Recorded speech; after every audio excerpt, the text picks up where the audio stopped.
Welcome to Jim Payne here at Drummer's World. We're in the studio where he does quite a bit of teaching.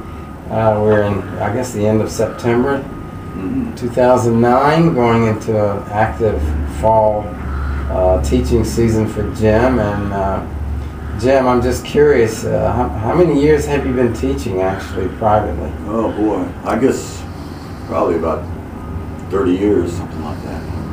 Maybe more. have you noticed a difference in the level of students coming in? Well, it always amazes me that you get a varied group of students, but there are always some that are very, very curious and very, very intense. Over the years, you think, well, you know, the drums are taken over by the drum machine, and there's all this work that's being done on computers, but kids still coming along, listening to you know, great jazz players, the great funk players, and they want to learn how to do it. And it's inspiring to me that that they kind of rise to the top, you know, and they're always curious. Really. Right, it's right. great. It's great.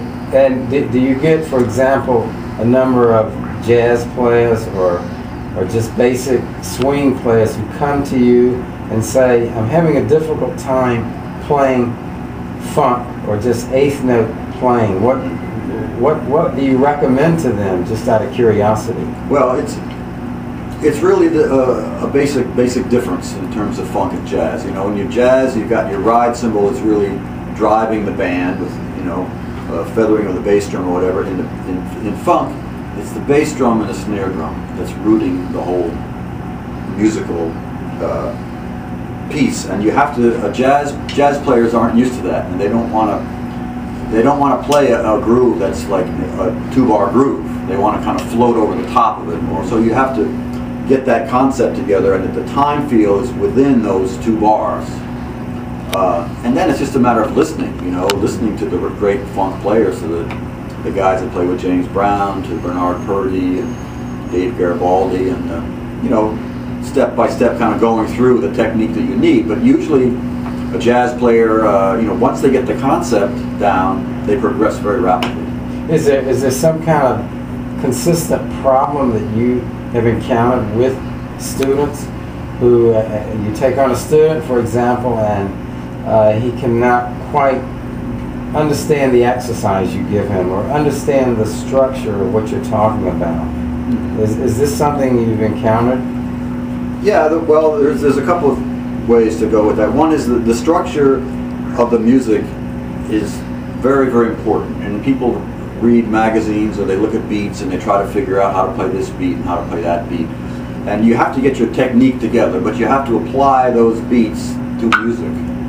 You have to go out and play with people and interact with people in a positive way, in an inspiring way. You have to inspire the rest of the people in the band. You have to be kind of the focal point of the rhythm and kind of project that out.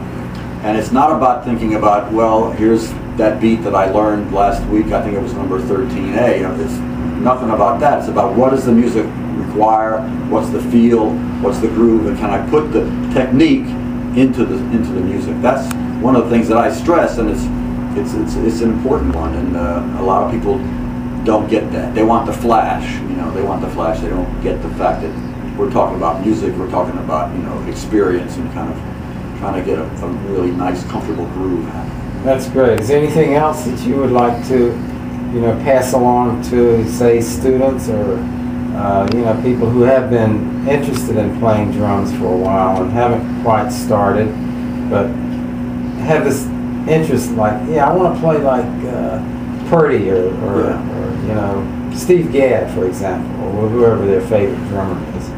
Well, I think that's possible. It's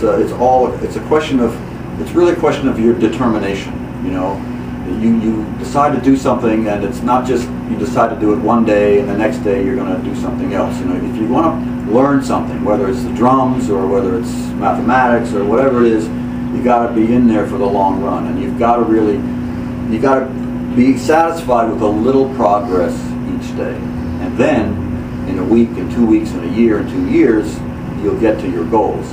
But it's that determination that really is just about the most important thing in learning any subject, but specifically, in this case, the drums or any musical instrument. That's great. Well, thank you for your time, and we wish you luck on all your publications and in the future. Thanks a lot, Barry. I appreciate it very much.